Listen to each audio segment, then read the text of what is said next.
جميل قوي قوي قوي الكلمة دي، عشان كان نفسي اقول الكلام ده من بدري. والله كم وددت وكم حلمت ان اخش على الانبوكس وارد على كل واحد على حدة، ولكن ايه، لا تأتي الرياح بما تشتهيه السفن. والله ما عندي وقت فعلا خالص، وان انا اخش ارد على كل واحد. وكتير قوي بيسالوا اسئله بتكون انا جاوبتها على قبل كده الصفحه مره واتنين وتلاته. طيب يا دكتور نعمل ايه؟ اول حاجه هطلب منك انك بدل ما تكتبي لي على الانبوكس، اي واحد يا جماعه عايز يسالني، مشكور وشكرا على الثقه الغاليه دي فيا، استاذنكم تكتبوها في كومنتس، تكتبوها في التعليقات، بحيث لما اعرف ارد على السؤال بفيديو انت تستفيدي وانت تستفيد والناس كلها تستفيد. يا دكتور الموضوع موضوع شخصي ومش عايز حد يعرفه. في لينك فوق على البروفايل، لينك الاستشارات اونلاين، بقعد انا وانتي فيديو كول لوحدنا، وبتعرضي كل مشكلتك وبسمعك لحد ما اخلص كل استفساراتك.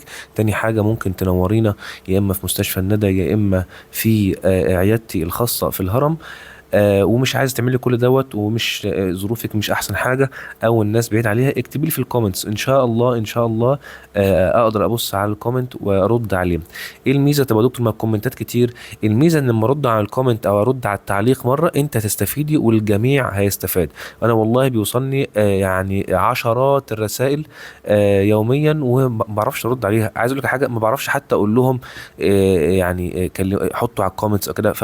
فعلا الموضوع بقى بيضغط عليا ان انا مش عارف ارد. انا شغال لوحدي، معيش شركه مسكاني ولا حد ماسك لي السوشيال ميديا سواء ماركتينج او كده. فعشان كده يعني ايه، ساعدوني عشان ان شاء الله اعرف اساعدكم. وشكرا ان انت سمعتيني كل دوت، وشكرا ان انت تفهمتي وكل الناس تتفهم ان شاء الله. ومستنيكوا اي حد عنده استفسار يكتب لي تحت في التعليقات، وشكرا.